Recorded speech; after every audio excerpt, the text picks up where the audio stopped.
Okay, so we're gonna check out this rain sensor light today. So, alarm. Let me rather say it like that.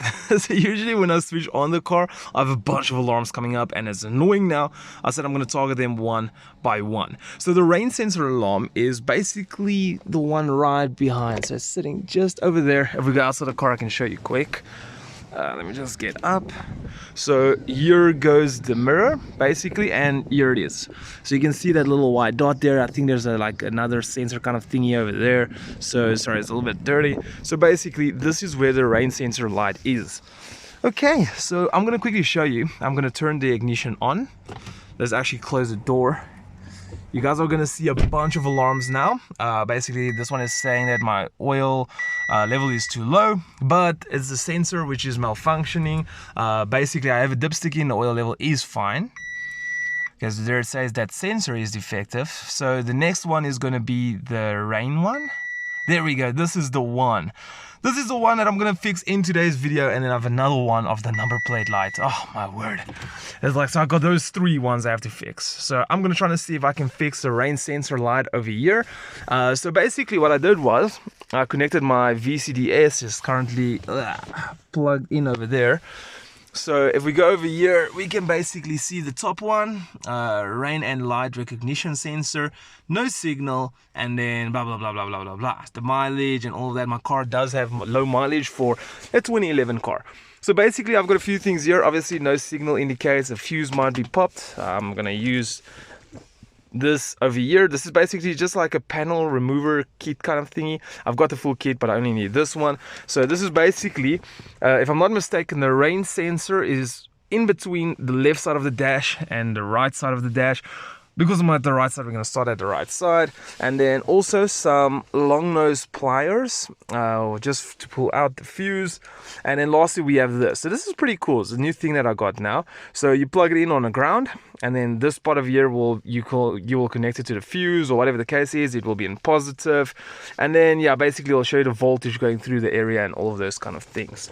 Okay, so let's just put everything out of the way. We're going to grab this panel. I'm going to open the door again. All right, sorry, the neighbors is busy with the grass, and there's a terrible wind outside today. So here's the panel. You can actually use your key of your car to pull out the actual key, and where is it? Right over there. You can plug it in. Otherwise, I'm just gonna grab this one. There's like a lot of gap over here. We're gonna open it up.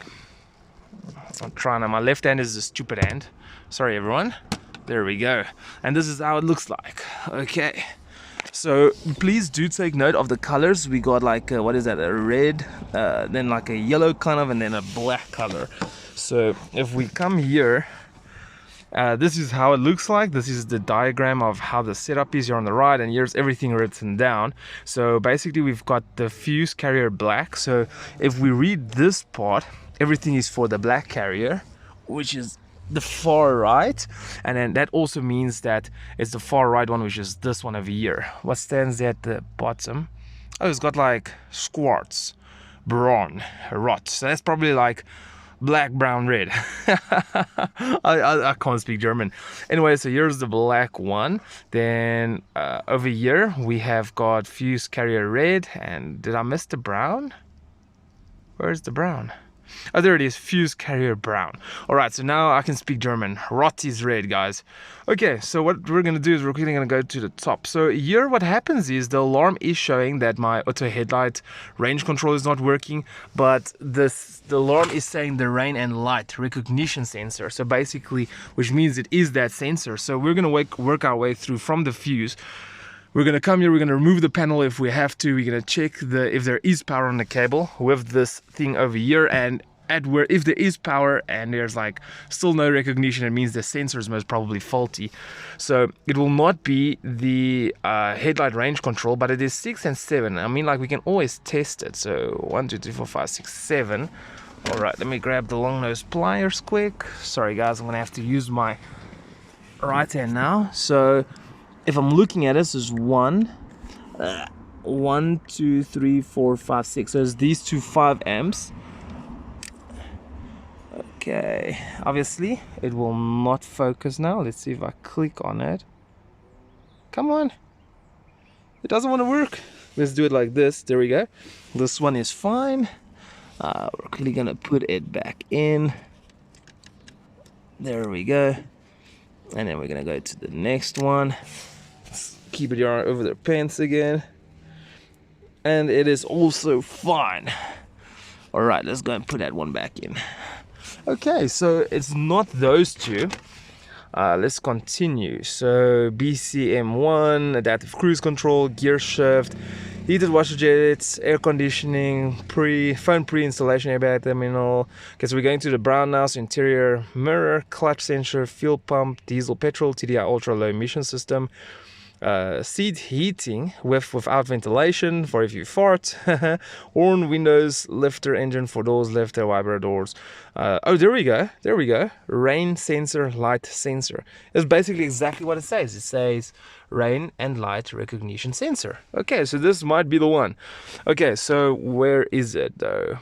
It is number 12. Number 12. So it's here at the bottom, so rain sensor, so which is number 12 of the brown carrier. So looking here is the last one. Okay, and then let's go check the fuse, and it's the last one. Huh? There's the last one. There's no fuse in it, does it? It has the pins. That means 515. Let's just check quick. 12, so it's 5. Yeah, check the amps. So it's 515 gap, 5 amps, 15 amps, then there's a gap. So when I check here, let me get out of the car. Okay, I think I might have found the problem.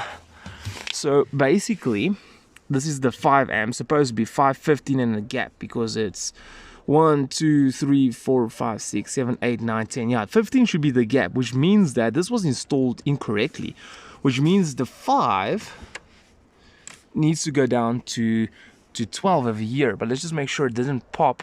And it popped. There you guys can see it popped. So I think the reason why it popped is because the 5 amp was installed in the 15 amp area, which means that it was over current or over over amps or whatever you want to call it. I don't know, I'm not an electrician. See, this one is fine. So this means this one was going here. So let's check over here quick. Can you see how both sides have got the electronical parts, but this side does not have, which means that this part, whatever it is not installed, but here it is, and then both here underneath. So that means this was installed incorrectly. So let's go ahead, put the 15 in. So this fuse, as you guys can see, popped. All right, so that is a 5 amps. Looking over here, 5 amps is to the left, so it's one of these. Let's see if I can pull it out. There we go. Let's see over here. It is 5 amps. It's good. All right. Let's just see. I'm kind of OCD. Is it the right way? Yes, it is. Okay, go straight in. All right. So I think we might have found the problem. It was actually not that difficult. Okay, let's have a look. So in my case, it seems like it wasn't too difficult. So I'm going to close the door. Otherwise, it's going to say we have to put on the ignition. The ignition is on everything. So there we go. We're going to have the oil warning light. And then we're going to have the sensor, oil level sensor defective. I know it by heart already. Oil level sensor defective. And then we're going to have the rain sensor. And then we're going to have the number plate. So if it's away, it means it's going to be the number plate. Boom, baby, it is gone. So one of the 3 is fixed. So out of curiosity, I don't want to make this video too long, is the doors left. I don't know what it actually means, but it basically, that's why it popped. It was 15 amps, requested a lot of power for the 5 amps. 5 amps popped because it was placed in the wrong way. And for number 10, there's nothing, as a blank. So yeah, well, there we go. Rain sensor, you live to see another day.